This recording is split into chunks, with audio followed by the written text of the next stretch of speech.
Então, pessoal, bom dia. Com muita satisfação eu dou início a esse nosso quinto ciclo de palestras do grupo Consciência e Cognição, que é um grupo de pesquisa aqui da Universidade Federal de Pernambuco, registrado no diretório do CNPq, que se dedica a questões de epistemologia, filosofia da mente, linguagem, lógica, mas tem esse título ressaltando consciência e cognição. Nós fazemos eventos com uma certa regularidade. Essa semana teremos este evento hoje e, por questões de agenda, um segundo evento a partir de quarta-feira, organizado pelo professor Marcos Silva. Aqui, esse encontro é parte das atividades do grupo de Filosofia da Mente, que é um grupo de estudo que faz parte do Consciência e Cognição. Então nós teremos apresentações de membros do grupo, no caso eu, Tarek Prata, alunos do mestrado e da graduação que fazem parte do grupo, de um recém-doutor, que defendeu a tese semana passada, não é isso? Não, na semana passada, sobre a teoria da percepção, e temos dois convidados externos, que nos dão muita satisfação. À tarde nós teremos a apresentação de Sérgio Farias, que é um egresso da casa, que recentemente terminou o doutorado no King's College de Londres. Um egresso aqui da casa que muito nos orgulha e nos dá muita alegria. Terminou a tese sob a orientação de David Packnell, que é um expoente da área que ele estuda. E, para encerrar, uma palestra do professor Oswaldo Pessoa, que é um expoente da nossa área de filosofia da mente do Brasil, professor da Universidade de São Paulo, que é sempre uma grande alegria recebê-lo. Esse será o nosso encontro. Hoje não vou falar aqui dos detalhes que vocês devem ter visto na programação divulgada. E, após essas palavras, abrindo o evento, eu começo com a primeira apresentação, que será esta: Evidências empíricas a favor da teoria metapsicológica da consciência. A minha participação no grupo Consciência e Cognição, ela se dá através de um projeto de pesquisa mais ou menos recente, intitulado Concepções Teóricas da Consciência e o Problema dos Fenômenos Mentais Inconscientes. E aqui eu irei apresentar um pequeno aspecto desse projeto. Eu não falarei muito ou praticamente quase nada da questão do inconsciente, assim, realmente muito pouco. Tratarei de consciência numa perspectiva bastante específica, que é essa do que eu estou chamando de teorias metapsicológicas, que elas são amplamente conhecidas como teorias de ordem superior, traduzindo a expressão em inglês Higher Order Theories, que talvez fique algo um pouco nebuloso, do que se trata exatamente. Teorias de ordem superior, porque essa ordem superior pode ser pensada como alguma espécie de valoração, como algo que seria melhor do que outra coisa, e de fato não é o caso. Eu utilizo até essa expressão que é menos difundida, mas que me parece mais informativa, que é a noção de uma teoria metapsicológica. Não a metapsicologia no sentido de Freud, de uma teoria da psicologia, mas metapsicológica no sentido de que apela para estados mentais que são a respeito de outros estados mentais. Então, assim, me parece que essa expressão metapsicológica é mais feliz, assim, nesse sentido de transmitir, pelo menos um pouco mais a respeito do que sejam essas teorias. Então, começando, como sempre é importante, eu gostaria de destacar que a palavra consciência é profundamente polissêmica. Eu nem vou me delongar muito sobre esse assunto aqui. Existem diversos sentidos diferentes de consciência, alguns que nem são explicitamente, ou melhor dizendo, estritamente psicológicos, mas eu vou me ater somente a sentidos que dizem respeito a fenômenos psíquicos. Eu trago então, só para mostrar como essa multiplicidade conceitual é algo há muito tempo reconhecido, essa citação da psicologia do ponto de vista empírico de Brentano, onde ele destaca que não se pode falar de um significado amplamente aceito e exclusivo que estivesse ligado a essa palavra, Ao longo dessa obra, ele discute diversas noções de consciência. Aqui nessa passagem, ele destaca um sentido moral de consciência, né? Que, aliás, a língua alemã tem uma palavra em separado para isso, que é Gewissen, assim como a língua inglesa tem conscience. E um outro sentido que diria respeito ao conhecimento imediato dos próprios estados mentais, para o qual a língua inglesa tem a palavra consciousness e a língua alemã tem a palavra Bewusstsein.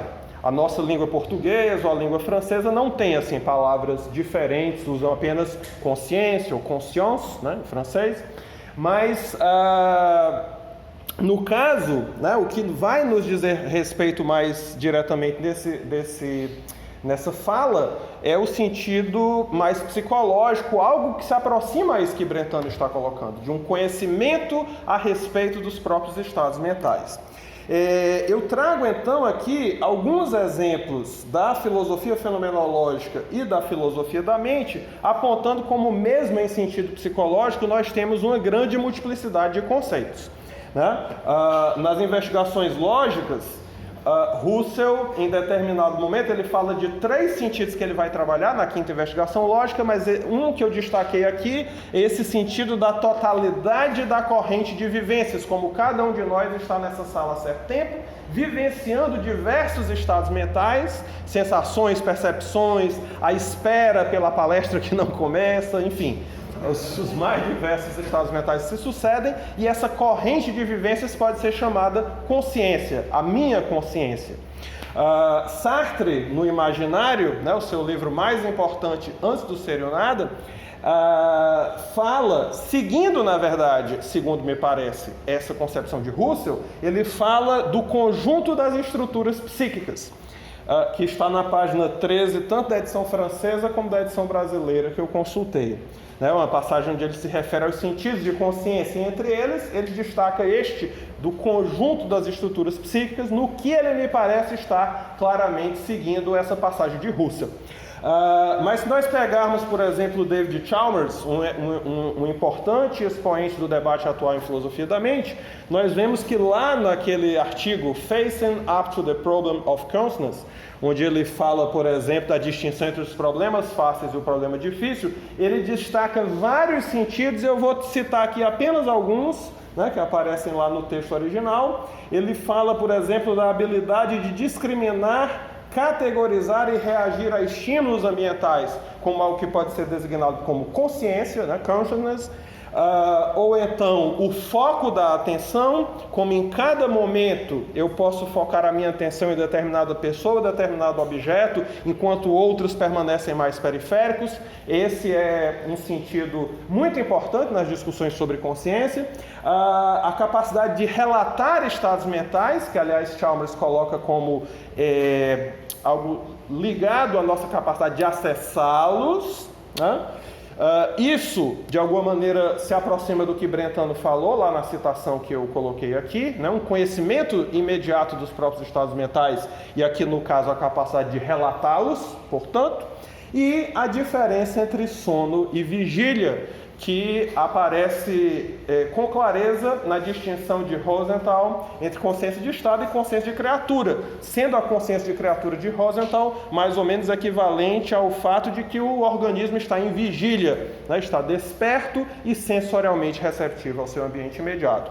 Então aqui só para nós pegarmos um pequeno número dos muitos sentidos que existe de consciência na discussão psicológica, né, em filosofia da mente, para nós termos uma ideia de que realmente consciência pode significar muitas coisas, e a gente tem sempre que ter atenção, né, ao que a gente está querendo dizer, refletir sobre o que a outra pessoa está querendo dizer quando ela fala de consciência, porque eu que dou disciplina sobre o assunto, né, com muita frequência, cotidianamente vejo, né, essas circunstâncias, que eu estou falando de uma coisa e a pessoa está pensando em outra, o que é muito natural, né, já que não há um sentido fixo, né, um sentido muito determinado. Então às vezes as pessoas vão fazer um questionamento que tem em vista outros fenômenos que são de fato presentes na dimensão psicológica, mas que não são aqueles de que eu estou falando naquele contexto.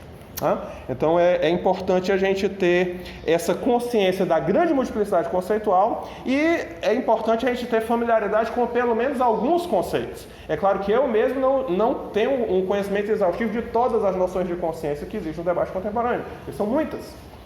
Né? Precisa aí de um tempo estudando muitos textos e se apropriando desses conceitos. Mas eu conheço já um certo número. O nosso tema, como já anunciado, são essas teorias, eu coloquei no singular, mas na verdade, né, poderia ter colocado no plural, as teorias metapsicológicas da consciência, já que existem várias versões diferentes entre si. E aqui eu estou apresentando a distinção de Rosenthal entre consciência e criatura e consciência de Estado para evidenciar qual é o objeto dessas teorias. Por um lado, lembrando ali a diferença entre o sono e a vigília, nós podemos pensar consciência como uma propriedade de uma criatura, diz o Rosenthal, tendo em vista com isso um organismo, né, um sistema biológico, embora outros intérpretes coloquem que talvez seja melhor uma palavra mais neutra, né, que abrisse a possibilidade de sistemas não biológicos que fossem conscientes. O Rocco Gennaro, que é um outro participante desse debate, ele, num livro dele de 1996, coloca que talvez fosse melhor falar de consciência de sistemas, para não se comprometer com a dimensão biológica, porque poderia eventualmente ser um sistema artificial, por mais que isso não exista concretamente, segundo nós sabemos, mas pode ser uma possibilidade, enfim. O caso é que essa consciência de criatura, vocês veem que está ali numa dimensão intransitiva, porque é expressa por uma sentença que ela não é relacional, né? A consciência de criatura diria respeito a uma propriedade, né, de um organismo ou de uma pessoa. O Kriegel, Uriah Kriegel, no livro de 2009, ele dá esses exemplos que eu tomo aqui para a tabela, e ele dá o exemplo da consciência de criatura, Jane está consciente. Isso é intransitivo porque nessa atribuição de consciência não está sendo expresso nenhum tipo de relação. Por mais que implicitamente, se ela está consciente, ela tem que estar, por exemplo, em relações perceptivas. Mas isso não está sendo dito explicitamente. Seria diferente de dizer, como ele diz em outro contexto, Jane está consciente do chocolate.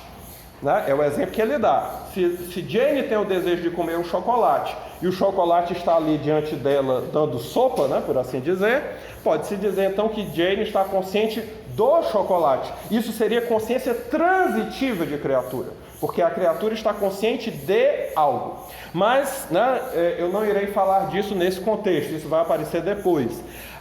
Esse não é o tema da teoria de Rosenthal, porque a consciência, como uma propriedade de um organismo, é um problema biológico, é o que ele coloca. Além disso, é um fenômeno que ele está claramente delineado em termos conceituais.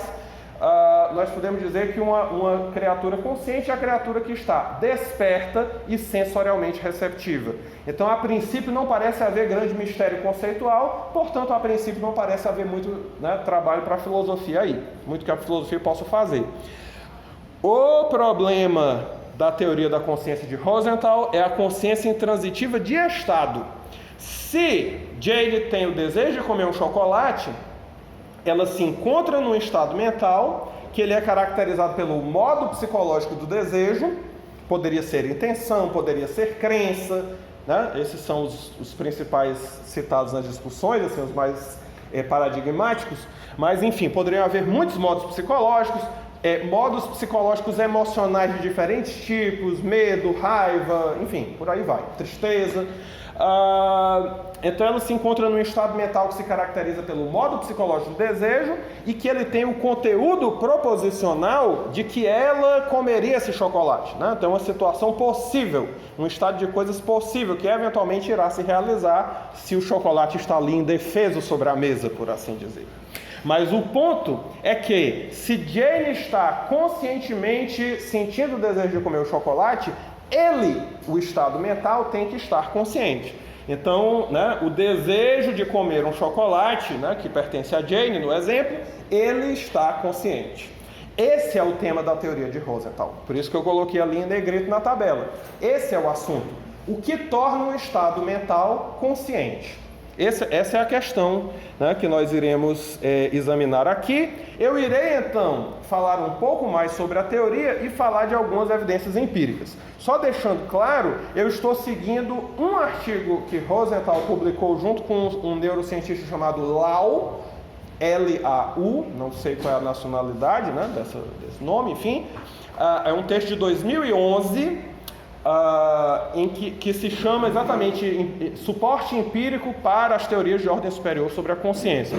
O Oswaldo recentemente me enviou um texto que ele vai ser publicado esse ano, né, está em processo de publicação, que é do Lau com outros neurocientistas, que eu também vou citar aqui, esse artigo, né, que é uma exposição geral das teorias, mas trata também um pouco da questão empírica, embora eu vou citar aqui outra coisa.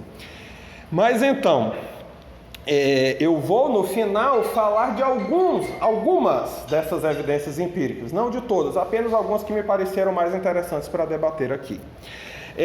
Então, se o tema é a teoria metapsicológica da consciência enquanto uma teoria da consciência de estados mentais, né, nós podemos dizer que o desejo de P, onde P é uma proposição qualquer que tem ali o objeto pertinente a esse desejo, está consciente. Então se atribui a propriedade de estar consciente a esse desejo. Se eu chamo o desejo de A e o estar consciente por F, né, o tema da teoria da consciência é F de A, enquanto se referindo à consciência enquanto propriedade de estados mentais. Então, as teorias de primeira ordem se opõem a essas teorias metapsicológicas. No texto lá que eu estou usando como minha fonte principal, eles ficam comparando a teoria metapsicológica ou de ordem superior, tanto com a teoria de primeira ordem, quanto com outras variantes de teorias da consciência. Mas aqui eu só vou falar dessas duas, que é para fazer o contraste entre uma e outra. De acordo com eles, né, aqui é a citação do texto, né, que eu estou usando como minha fonte principal: suporte empírico para as teorias de ordem superior da ciência consciente, o Conscious Awareness. Depois eu posso falar um pouco sobre isso, porque que ele fala de Conscious Awareness. Pode até parecer redundante, mas não é necessariamente. Então eles dizem, na perspectiva de primeira ordem, a consciência de um estado mental é determinada somente pelo caráter neural ou representacional do estado perceptivo, isto é, do estado de primeira ordem. Que a percepção existe enquanto um processo neural que está ativado e me torna consciente do objeto, isso é o que garante a consciência. Por exemplo, em uma perspectiva de primeira ordem, a experiência consciente de ver um rosto é determinada apenas pela representação do rosto. Então essa é o tipo de teoria exatamente oposta ao que eles propõem, né? Por exemplo, o Rosenthal. Logo em seguida, eu acho que está até na mesma página, exato, mesma página, 365, eles colocam que as teorias de ordem superior, como eles escrevem no texto, ou metapsicológicas, como eu estou dizendo na palestra, por contraste, sugerem que representações de primeira ordem sozinhas não são suficientes, porque algumas representações de primeira ordem ocorrem fora da ciência consciente, o Conscious Awareness. A ciência consciente depende crucialmente de representações de ordem superior, especificamente de estados mentais que representam o próprio indivíduo, foi como eu traduzi ali a expressão on self, como estando nos estados mentais de primeira ordem relevantes. Então é isso que caracteriza essas teorias. Eu tenho um estado mental diretamente dirigido a um estado de coisas, e ele pode existir de maneira inconsciente, me conectando inconscientemente a esse estado de coisas. Aliás, eu vou aproveitar o ensejo para explicar a ideia da ciência consciente.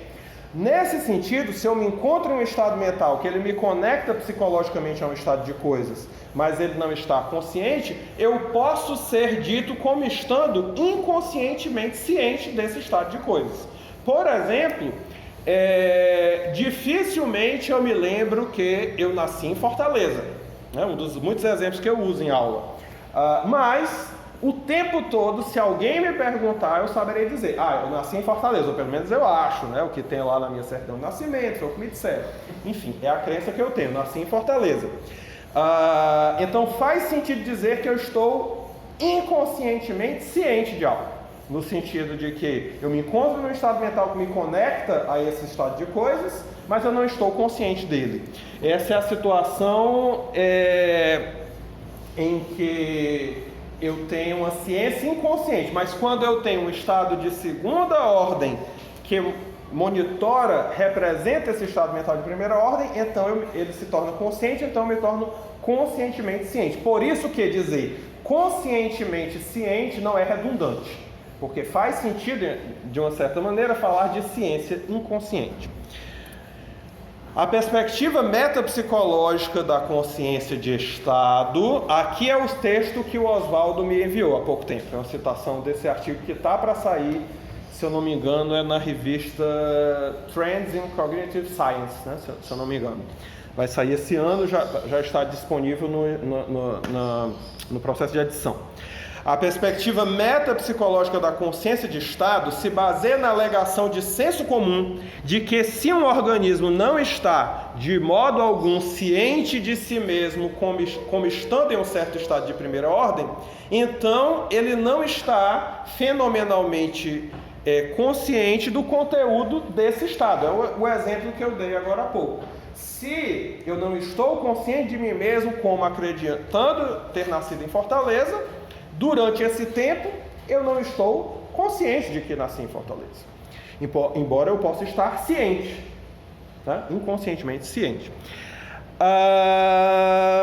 Essa é uma consequência lógica do que é chamado de princípio da transitividade, por Rosenthal.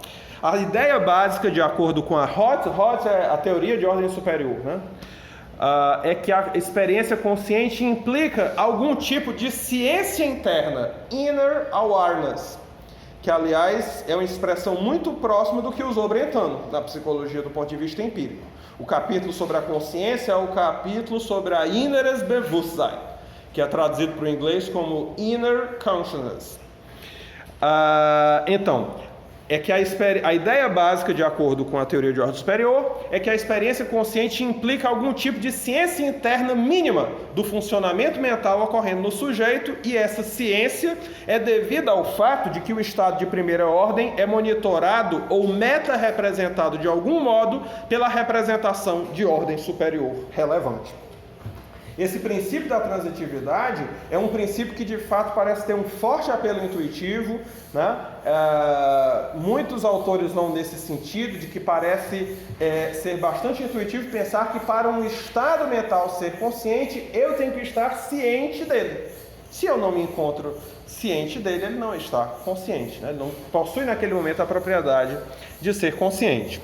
Essa é a intuição básica das teorias de ordem superior, que em geral eu vejo os autores aderirem. O Kriegel, Uriah Kriegel, no livro de 2009, Consciência Subjetiva, né, Subjective Consciousness, ele, em certo momento, faz uma discussão, colocando que algumas pessoas fazem certa objeção a esse princípio, mas ele mesmo acaba concluindo que parece ser algo difícil de ser negado. Não é algo com o que eu ainda tenho me ocupado com muito cuidado, assim, objeções a esse princípio da transitividade. Nesse sentido, eu parto assim, dele como algo realmente bastante plausível, que para um estado mental ser consciente, eu tenho que estar ciente de que me encontro nele.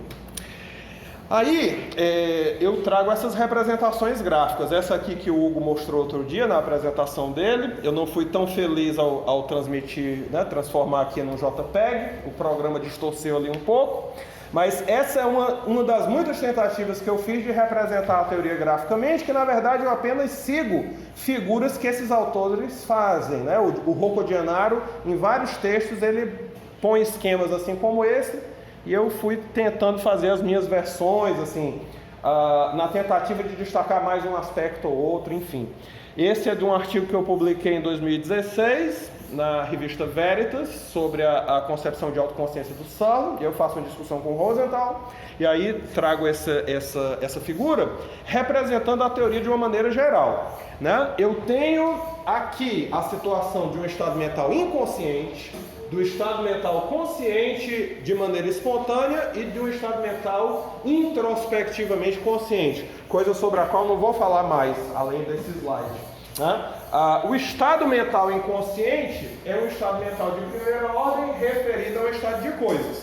Mas como o sujeito não tem um estado mental a respeito dele, ele permanece inconsciente. Então eu posso estar, por exemplo, inconscientemente ciente de que nasci em Fortaleza. É essa situação aqui.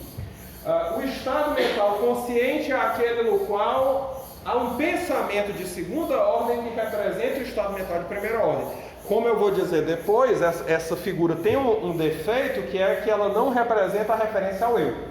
Então, claro, ela representa umas coisas, não representa outras, é normal. Né? Há essa lacuna aqui na figura, porque só tem os estados mentais. Mas, enfim, quando há um pensamento sobre esse estado mental, então o estado mental se torna consciente, e como o conteúdo dele se torna consciente, a atenção fica voltada para o estado de coisas que é representado nesse conteúdo. É a situação exatamente da teoria metapsicológica, né? Há um estado mental que monitora o primeiro estado mental, tornando-o consciente. E a consciência introspectiva, de acordo com essa teoria, exige um pensamento de terceira ordem, que ele tornará esse pensamento consciente, né, o pensamento de segunda ordem, e por conta disso o foco se volta para dentro. Se volta para dentro porque o pensamento de segunda ordem, segundo Rosenthal, ele tem um conteúdo de que eu me encontro em tal estado mental. Então, se esse pensamento de segunda ordem se torna consciente, o eu se torna consciente, e assim a atenção se volta para mim mesmo.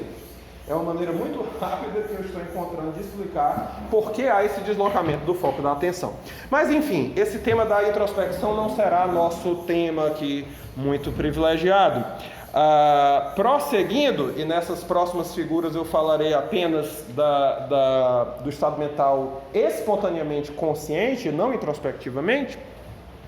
Esse é um esquema que eu fiz para tentar representar a teoria. Eu imagino que no mundo existe um estado de coisas qualquer F de A, que para fins de economia da representação eu posso transformar isso num P, eu boto maiúsculo para dizer que é mundo, né? Está lá fora. Então, se eu tenho um estado de coisas F de A, pensando aqui no fato atômico, por assim dizer, simples, porque claro que nem todos serão assim e poderão haver representações, tanto estado de coisas como representações mais complexas, mas vamos ficar com essa situação aqui mais simples. Eu tenho um estado mental que tem esse conteúdo. Aqui o F está minúsculo para dizer que se trata da representação de algo que diz respeito ao conteúdo intencional. Então, modo psicológico, conteúdo representativo que se refere a um determinado estado de coisas. Aqui o estado de coisas explicitado, aqui com a terminologia, a notação SP de Sand. Né? Isso aqui é proposto por Sand na sua teoria da intencionalidade. Isso aqui é a situação do estado mental inconsciente. Eu sei que nasci em Fortaleza, né? Representando o estado de coisas que eu nasci em Fortaleza, mas eu não estou nesse momento pensando sobre isso, né? Eu não tenho esse conteúdo de maneira consciente. Aqui é um esquema que eu fiz na tentativa de representar o que seria o estado mental consciente na teoria. Botando um P para a coisa ficar um pouquinho mais simples, senão o esquema fica um pouquinho rebuscado demais, com muitas letrinhas, né? Então economizo aí 2 letras. Eu tenho um estado de coisas, eu tenho um estado mental que é a respeito desse estado de coisas, aqui o P minúsculo indicando que é conteúdo, né? Representação. O estado mental em questão agora se encontra consciente, eu marco isso com asterisco, e essa consciência depende do fato de que eu tenho um pensamento, né, thought, por isso T, com o conteúdo de que eu, o E representa o eu, me encontro no estado mental S que tem o conteúdo P. Quando eu tenho um pensamento com esse conteúdo, ou seja, um pensamento que representa o estado mental de primeira ordem e mais exatamente representa a mim mesmo quando me encontrando nesse estado mental, então ele se torna consciente. É isso que essas teorias dizem. Essa é uma tentativa de representar esquematicamente do que se trata. Eu fiz isso para, se eu bem me lembro, o trabalho da Ampoff de Vitória, que que ainda não foram publicados, né, esses trabalhos, mas eu acredito que quando sair, se eu não me engano, esse esquema eu fiz para esse texto. Se não é esse, é um bem parecido, né, que eu fiz várias tentativas, assim, com o passar do tempo vou tentando aprimorar. A estrelinha, o asterisco é o quê? É consciência. O asterisco indica que esse S está consciente, porque o anterior não tem S, não tem asterisco, então ele é inconsciente. Quando vem, botando assim, volta. Aqui, S sem asterisco, né? Ele se refere ao estado de coisas feias, mas não tem pensamento de ordem superior, então ele não tem consciência, não tem asterisco. Aí, fazendo o movimento, quando tem o pensamento de ordem superior, o asterisco marca essa propriedade de ser consciente. Essa é uma tentativa de representação gráfica, seguindo diversas tentativas de outros autores. É possível também pensar que talvez elas tenham seus problemas. Quando eu me comuniquei com o Rosenthal, por conta do texto que nós publicamos aqui na Perspectiva Filosófica, teve um momento que coisas que ele me escreveu dão a entender que ele não pensaria exatamente nesses termos algumas coisas, mas enfim, não falarei sobre isso, né? Porque isso envolve um outro aspecto da teoria que eu não vou tratar aqui, que é o aspecto de como ela explicaria a consciência fenomenal. E eu não vou realmente me debruçar sobre esse tema agora. Pois não. E o primeiro S ali não tem estrelinha, é por acaso ou isso é significativo ali em cima? É significativo porque aqui é o conteúdo. Eu acho até que de repente eu deveria ter colocado esse S minúsculo para explicitar que ele é conteúdo. Esse S é um estado mental realmente existente. Esse P maiúsculo é um estado mental realmente existente. Esse P minúsculo é representação e esse S talvez eu devesse colocar minúsculo também, porque ele não é um estado mental, ele é a representação de um estado mental, que está no conteúdo do pensamento. E aí ele não é representado como consciente, ele é representado. E no que ele é representado pelo estado de ordem superior, ele se torna consciente. Assim eu entendo. Né? Assim eu entendo. O P maior não é um estado de coisas no mundo. É só um estado mental. Então, foi um lapso que eu nem percebi. O que está embaixo é o estado de coisas no mundo. Eu devo ter falado sem perceber. Ok? Então, isso explica a teoria. Acho que com isso eu alcancei a parte conceitual. O celular apagou aqui. É porque eu queria ver o tempo. Eu não liguei o meu cronômetro. Então agora, pronto. Agora nós chegamos na parte das evidências empíricas. Algumas evidências empíricas. Entre as várias que são citadas, e claro, eu estou citando especialmente esses dois textos. Existe mais literatura, né? Mas eu estou me concentrando nesses dois, e dos dois textos eu tirei dois pequenos aspectos para dar tempo numa apresentação de 40 minutos. Enfim. De acordo com Lau e Rosenthal, desse texto de 2011, existem diversas evidências empíricas a favor da teoria metapsicológica da consciência como propriedade de estados mentais, oriundas do campo da neurociência cognitiva.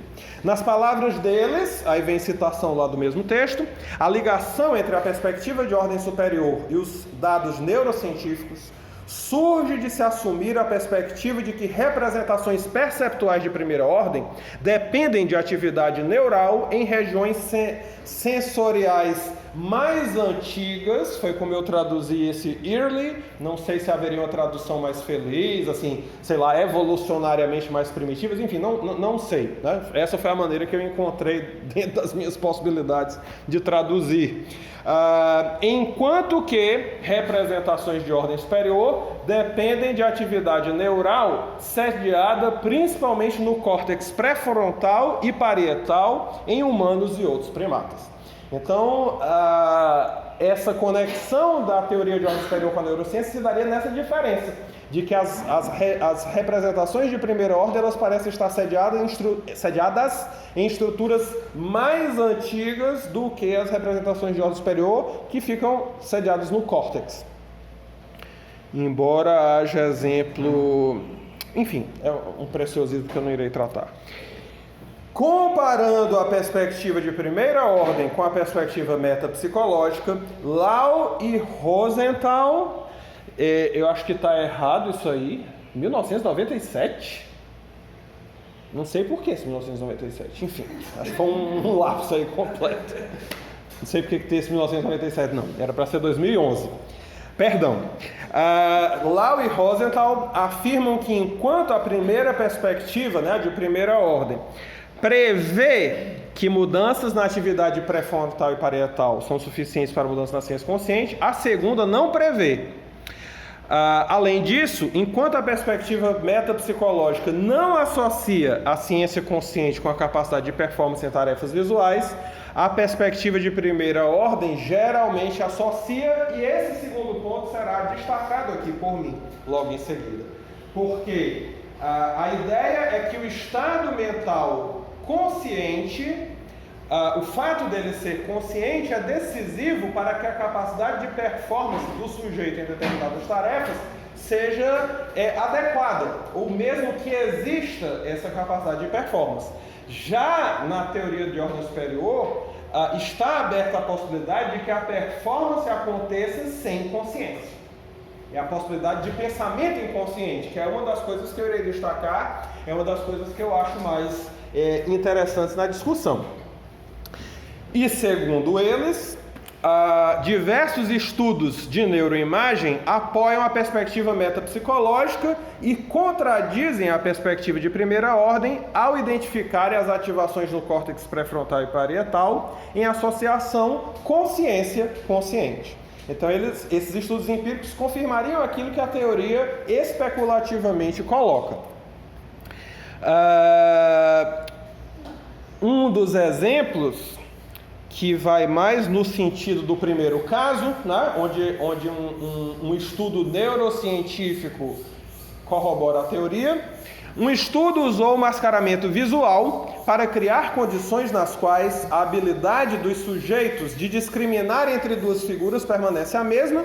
Entretanto, os sujeitos alegaram que estavam conscientemente cientes da identidade da figura, né, sem adivinhar, com menos frequência em uma condição do que na outra, e essa ciência de nível superior estava associada com atividade no córtex dorsolateral.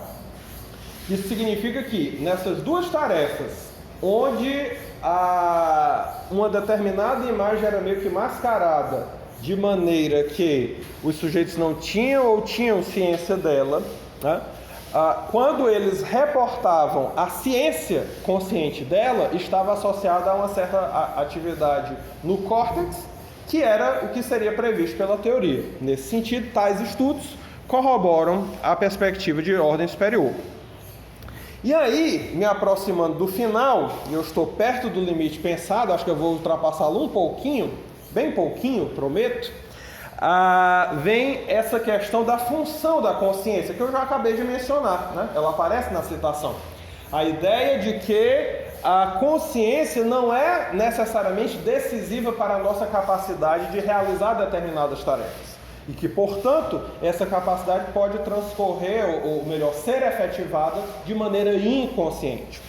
Enquanto as teorias de primeira ordem geralmente associam a consciência com a aptidão de performance em tarefas perceptuais, as teorias metapsicológicas são mais neutras em relação à função da consciência e, assim, estão mais sintonizadas com os resultados empíricos que apontam para a grande influência, de informações inconscientes sobre as funções cognitivas superiores. E aí, né, me aproximando da conclusão, estou com 39 minutos, eu trago um estudo que eu já falei aqui num evento anterior, algumas pessoas talvez tenham visto, que é um experimento muito interessante citado por Rosenthal no seu artigo Consciência e Sua Função, artigo de 2008, que é esse estudo do psicólogo social holandês Ap Dexterhaus, que faz, na verdade, 4 experimentos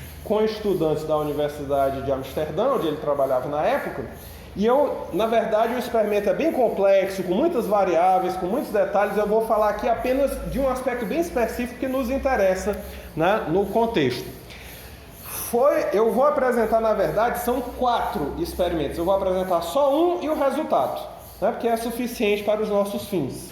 né? Já exemplifica, ou melhor dizendo, já dá um indício na direção do que eu estou querendo colocar. Foi pedido para que os participantes respondessem certas questões em 3 condições diferentes. Depois eu vou falar dos apartamentos. Em 3 condições diferentes. Alguns tinham que decidir ou avaliar imediatamente após ler a questão. É dado um certo contexto que a pessoa tem que tomar decisões e fazer avaliações. Ou ela responde na hora, lê, responde. Outros participantes tinham alguns minutos para pensar sobre as questões. Faltou ali um L. Meu teclado está um pouco ruim, esse aqui. Enquanto outros eram distraídos por alguns minutos com alguma tarefa, tipo um teste psicológico. Então vejam, uns tinham que responder na hora, uns tinham tempo para pensar conscientemente sobre que resposta dariam àquela pergunta, outros eram distraídos com uma tarefa, tipo um teste psicotécnico ou coisa assim, que eles não tinham tempo para pensar conscientemente nas perguntas, mas passavam tempo em que eventualmente eles poderiam pensar inconscientemente, partindo do princípio de que há pensamento inconsciente. É isso, né? Então, o experimento 1, que é o único que eu vou mencionar aqui, ele se baseava em informações sobre 4 apartamentos hipotéticos descritos segundo 12 atributos, totalizando 48 peças de informação, né? 4 apartamentos. Todos os apartamentos eram descritos com atributos positivos, por exemplo, uma área muito legal, e negativos, foi assim que eu traduzi nice, né? Legal. E negativos, por exemplo, muito barulhento. Mas um deles era mais atraente, ou seja, esse apartamento hipotético era descrito com 8 atributos positivos e 4 negativos, de maneira que, por hipótese, ele seria o melhor, né, o que alguém deveria escolher, já que ele tinha mais qualidades supostamente positivas. Isso, eventualmente, poderia ser questionado, assim como uma questão metodológica, enfim. Mas é o que ele assume. E o outro era menos atraente, com o contrário, né? 4 positivos e 8 negativos. Enquanto os 2 restantes eram relativamente atraentes, com 6 atributos positivos e 6 negativos. E os participantes eram solicitados a avaliar os apartamentos. Eu acho que esse é o slide final. Eu já estou passando um pouquinho aqui. Enfim, esse é o resultado. Entre os vários resultados, eu destacaria que 59,3% dos participantes na condição de pensamento inconsciente fizeram a escolha correta, isto é, a escolha do apartamento com mais características positivas, enquanto apenas 47% nas pessoas da condição de pensamento consciente e 36,4% das pessoas na condição de decisão imediata conseguiram escolher corretamente. Eu acho esse estudo de Dexter House interessante porque ele sugere algo bastante curioso, né? Quando você não pensa sobre o assunto é que você chega à melhor conclusão, né? O melhor resultado. Ele faz uma citação de Freud no início do artigo, né? Que ele não dá referência, então não sei onde Freud escreveu isso, mas Freud diz que para questões simples eu penso, mas para as questões realmente fundamentais é melhor que o inconsciente trabalhe, é melhor que a resposta venha de algum lugar de dentro de nós mesmos. É mais ou menos a citação de Freud. E esse psicólogo social contemporâneo faz um estudo que vai nesse sentido. Curiosamente, sem ter a possibilidade de pensar conscientemente, se chegou ao melhor resultado. Eu não tive tempo de colocar isso aqui, mas ele acrescenta que, de fato, se você for considerar, assim, vários estudos psicológicos apontam que o que nós conseguimos processar conscientemente é algo em torno de uma sentença, né, por um determinado tempo. Me escapa aqui agora como é que ele faz lá a medição, mas enfim, são 60, 40 bits, o que dá uma pequena sentença. Enquanto, segundo ele coloca, estudos neurocognitivos mostram que a capacidade de processamento do cérebro inteiro é de 11 milhões de bits, né? Mais de 11 milhões. Ou seja, a capacidade da consciência de fato é limitada. E se a gente se limita à consciência, a gente fica com poucos recursos para tomar a decisão. O que é relevante nesse estudo para o tema da minha fala é que, se existem indícios de que nós conseguimos alcançar resultados superiores numa tarefa cognitiva sem pensar conscientemente. E isso apoia a ideia de que estados de primeira ordem podem existir sem serem conscientes. Inclusive, eles podem funcionar muito bem e alcançar suas metas muito bem, independentemente da consciência. Então, nesse sentido, um estudo como esse de Dexter House não deixa de ser uma evidência empírica a favor da teoria metapsicológica da consciência. Agradeço a atenção, né? Era isso que eu teria a dizer. Passei 5 minutos e meio, mas enfim. Eu lembro desse negócio que você mostrou lá no ano passado, lá na FPB. Então você estava mesmo, né? Quando você mostrou esse estudo, você exemplificou uma coisa desse estudo. Eu vou fazer duas perguntas. Então. Sim. Você falou aqui que a consciência de criatura, não sei se não era você estava citando especificamente, mas me chamou a atenção. Você disse que a consciência de criatura, a mera estado de estar consciente, a mera consciência, não é uma propriedade relacional, não é uma propriedade de J, é uma relação outra. Mas isso me parece estranho, porque parece que ela é especificamente uma propriedade predicada assim como um predicado unário, tal que J, o sujeito, está consciente, tem uma propriedade de estar consciente. Eu me confundi aqui um pouco, eu não sei se eu estou entendendo a questão, porque, veja, eu disse que ela é uma propriedade intransitiva justamente no sentido de ser expressa por um predicado unário, eu costumo dizer monádico, enfim. Mas justamente ela se encontra nesse estado. Então o que eu disse não foi isso, o que eu disse assim, é que ele não é explicitamente relacional. Na expressão Jane está consciente, não está sendo expressa nenhuma relação de Jane, embora, se Jane está consciente, ela certamente está em determinadas relações. Eu não sei se é o melhor exemplo, mas eu poderia dar o exemplo de que, se eu sou cearense, na expressão Tarek é cearense, não está sendo dita explicitamente nenhuma relação minha, mas pelo fato de eu ser cearense, eu me encontro em determinadas relações. Né? Eu sou conterrâneo de 10 milhões de pessoas, então eu estou numa certa relação com 10 milhões de pessoas. Então, isso não significa que a propriedade ela não envolva aspectos relacionais, mas ela está sendo capturada linguisticamente de uma maneira que não explicita esses aspectos relacionais. Era isso que eu estava tentando entender. Agora, eu já respondi assim, o que eu tinha em mente, mas eu não sei se... Quanto a esse estudo especificamente, me vem à mente que esse é um método correto, um método que não é para medir de fato a capacidade ou a diferenciação entre o pensamento consciente e o inconsciente, no sentido que, quando você está, por exemplo, decidindo um novo apartamento para comprar,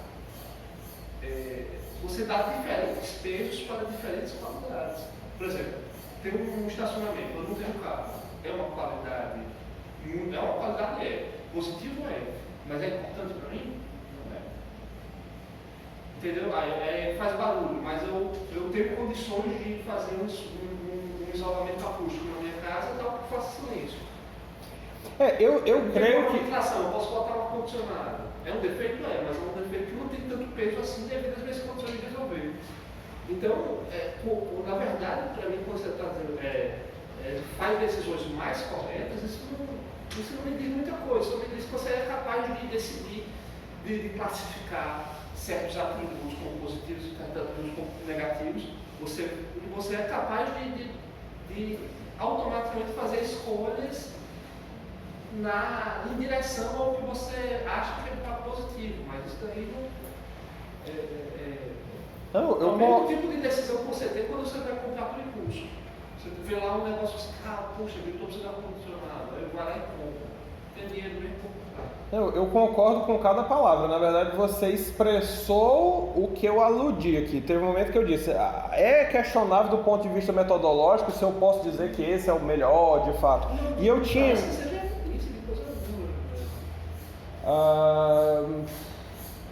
Eu vejo como uma limitação, de fato, assim, porque, por um lado, talvez haja um senso comum de que certas propriedades são melhores, mas, de fato, eu concordo com você de que certas propriedades vão ser avaliadas de uma maneira diferente por diferentes pessoas.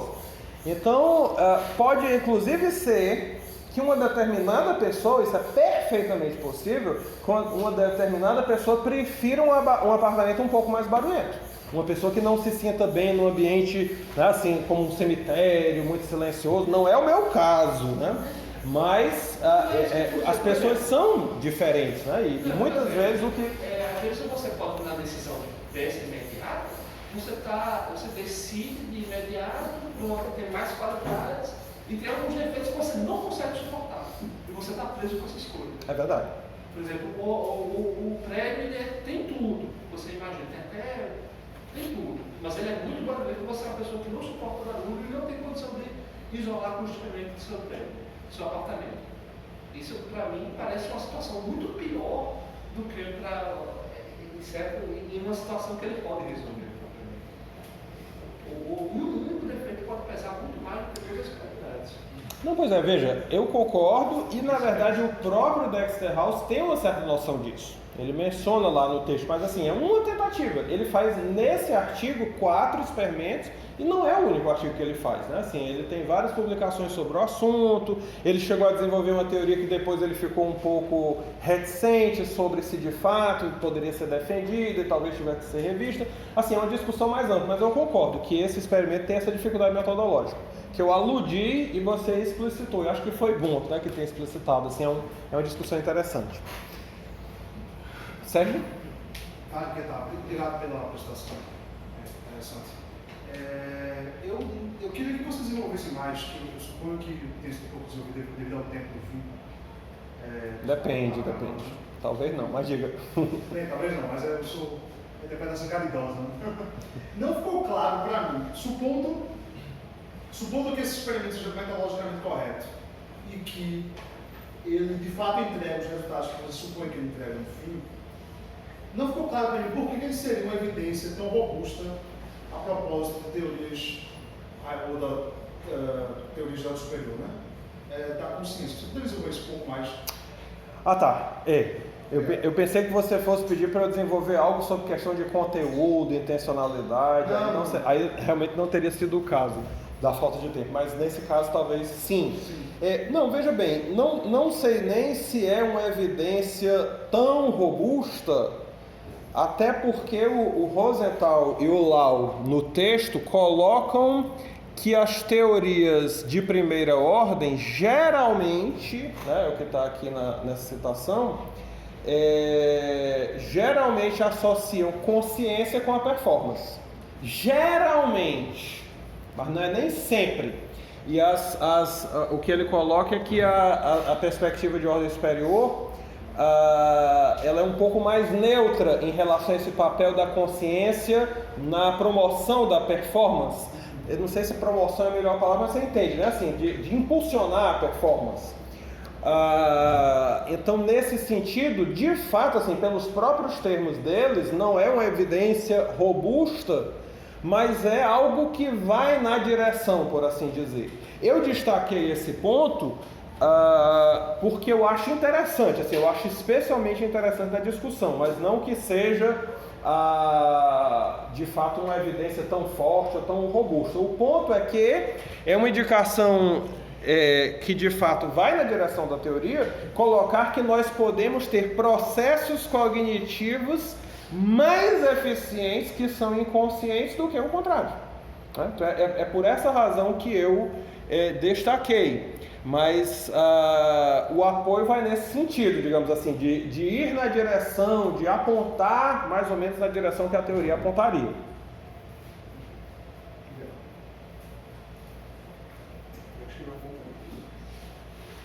Oswaldo, não sei se outra... Oswaldo? Não, eu só queria, primeiro, assim, pensando no termo que você usou, metapsicologia, só como uma sugestão, para não ter a confusão com o uso de psicanálise, não sei, metapsíquico, essa noção, dá uma pensada aí. Só para não ficar enganando Eu acho uma boa sugestão. Nunca pensei sobre isso, mas de fato seria bastante feliz. Eu, inclusive, já orientei um mestrado aqui que tratava de Rosenthal e a gente colocou teoria metapsicológica e eu fiquei com esse incômodo, assim, porque realmente muita gente pode olhar e achar que é uma coisa de Freud quando não é, né? Mas eu acho uma boa sugestão. Acho interessante. Metapsíquica. É porque eu encontro em português não, em inglês e alemão eu encontro essa expressão assim, metapsicológico, mas eu acho uma boa sugestão. Eu acho que eu vou adotar. Obrigado. Então, enfim, essa teoria ela é interessante, né? Assim, eu pelo menos fico querendo entendê-la melhor e entender as científicas melhor e as teorias que elas negam, né? Então é um campo interessante da gente aos poucos e entendendo melhor. Só para explorar um pouquinho, né? Deixa eu só fazer uma pergunta bem trivial, só para testar o quanto que eu entendo. Então você deu o exemplo de que você sabe que você nasceu em Fortaleza. Então seria um pensamento de primeira ordem? Por exemplo, um estado mental de primeira ordem, mas que ele é inconsciente na medida em que você não está pensando sobre ele a maior parte do tempo. É o tipo de exemplo, assim, que é o tipo da coisa que dificilmente a gente fica, né, lembrando disso, mas o tempo todo a gente sabe. O teu estado inconsciente, aí quando você fica ciente dele, você pensa sobre ele, é um estado de ordem superior, vem depois, né? Sim. Agora, quando vai assim, na ordem do aprendizado, quando esse estado mental se formou pela primeira vez, ou quando alguém falou, contou um fato novo para você, a pergunta é essa: será que inicialmente a sua apreensão se dá, ao se dar de maneira consciente, se dá primeiro como um estado de ordem superior? A pessoa te fala, então você, eu nasci em Sobral, alguém lhe diz isso, de maneira convincente. Aí você primeiro vai ter um estado mental de ordem superior, e aí você vai meio que gerar um estado mental inconsciente que vai ficar ali armazenado. Eu acho que não. Eu entenderia isso, assim, de acordo com esse tipo de teoria, nos seguintes termos. Eu escuto, quando eu escutei, sei lá, pela primeira vez meus pais dizendo que eu nasci em Fortaleza. Meu pai nasceu em Sobral, de fato, bate com seu exemplo, aliás, né, eu também acredito que meu pai nasceu em Sobral, que foi o que ele me disse. Eu interpretaria no seguinte sentido, que enquanto eu escuto, eu estou tendo sensações e percepções conscientes, sensações sobre as quais tem que incidir naquele momento um pensamento de segunda ordem. Ao mesmo tempo que talvez eu tenha sensações inconscientes, né? Nesse exato instante, digamos, enquanto meu pai me diz, Tarek, você nasceu em Fortaleza, eu lá com 3, 4 anos de idade, talvez na cozinha a minha avó estivesse mexendo na louça e tenha havido um ruído, né, de pratos colidindo, que o som chegou aos meus ouvidos, mas eu não cheguei a ouvir conscientemente. Então, o que eu estou querendo dizer é que no mesmo instante em que eu escuto Tarek, você nasceu em Fortaleza, eu posso estar escutando outras coisas, embora não conscientemente. Eu posso estar tendo estados perceptivos de primeira ordem inconscientes. E aí é uma questão, né, de pensar sobre o mecanismo da aprendizagem, mas a partir dessa percepção auditiva e, por exemplo, um conhecimento das regras da língua, eu produzo, e eu acredito que produzo conscientemente a crença de que morei em Fortaleza. Eu pensaria o processo dessa forma. As percepções conscientes, por algum mecanismo que aí nós teríamos que pensar, produzem a crença consciente de que eu nasci em Fortaleza e com o tempo ela submerge, né? Não haverá pensamento de segunda ordem para torná-la consciente e depois raramente ela virá à tona, né? Imagino que nos meus 43 anos não chega a 5 minutos o tempo que eu pensei que nasci em Fortaleza. Talvez com esses meus exemplos de aula aumente um pouquinho o tempo, né? Mas enfim, raramente a gente tem, né, necessidade de pensar sobre isso. Daí o exemplo. Iana, e acho que vou fechar com a Iana, porque está terminando o tempo previsto. É possível ter pensamento de ordem superior sem linguagem? Sem qualia? Linguagem. Sem linguagem? Essa é uma das discussões mais quentes, e inclusive isso é visto como uma possível objeção à teoria, porque esse caso deixaria de fora animais desprovidos de linguagem e que a gente é treinado a atribuir consciência, como os meus gatinhos de estimação, por exemplo. Eu não tenho nenhuma dificuldade de atribuir a eles consciência nesse sentido, e eles não têm linguagem, pelo menos não uma linguagem tão desenvolvida quanto a nossa. Porque eu, inclusive, acho que não é algo muito ousado dizer que eles têm um certo nível de linguagem, embora extremamente rudimentar. E também as crianças muito pequenas, porque as crianças muito pequenas não têm linguagem e, claramente, né, assim, como nós parecem ter consciência. O Rosenthal rebate essas objeções, argumentando que é possível admitir que esses seres, certos animais e crianças pequenas, eles possam ter uma estrutura conceitual independente da linguagem, mesmo que seja uma estrutura simples. Quanto a isso, eu não tenho grandes dificuldades, porque no meu período na Alemanha eu cheguei a estudar com a professora da neuropsicologia de Heidelberg, Sabina Pauen, que a pesquisa dela, que até chegou a ser publicado um artigo aqui no Brasil sobre isso, sobre essa pesquisa dela, é a respeito da capacidade conceitual de bebês. E ela, através de experimentos, com brinquedinhos, né, assim, os animaizinhos, tipo um cachorrinho, um golfinho, um ursinho, etc., o carrinho, o caminhãozinho, coisas de cozinha, brinquedos desse tipo, assim, que caem em certas categorias, ela consegue quantificar a idade a partir da qual essa capacidade de pensamento conceitual vai se desenvolver, surgindo e se desenvolvendo. E isso é antes da linguagem. Ela estuda bebês mesmo, de 1 ano, 2 anos.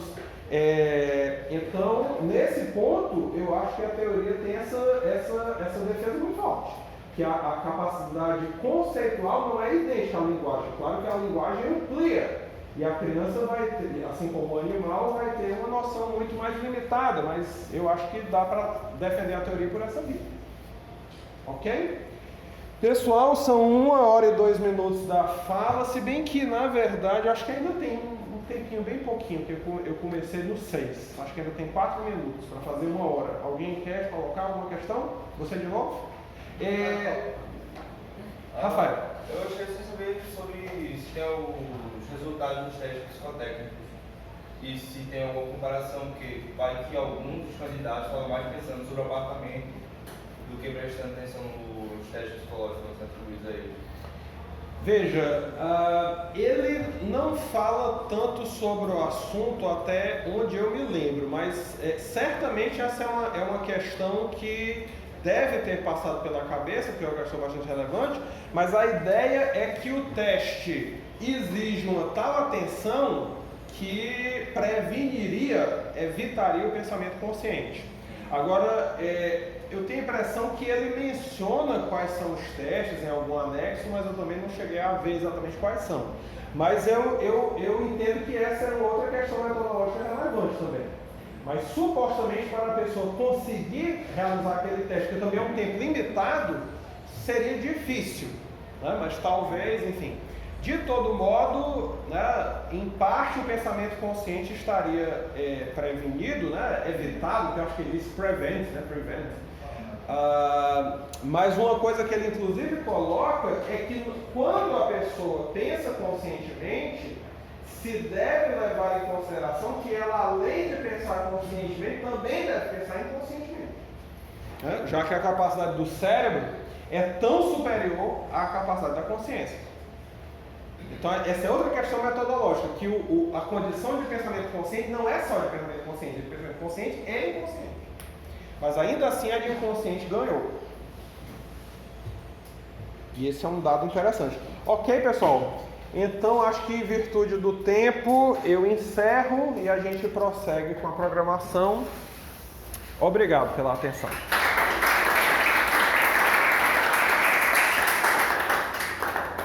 O próximo...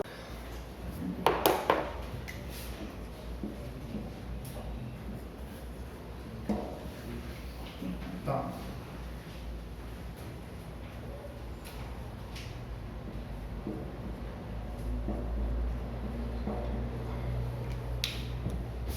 Ok? Ok.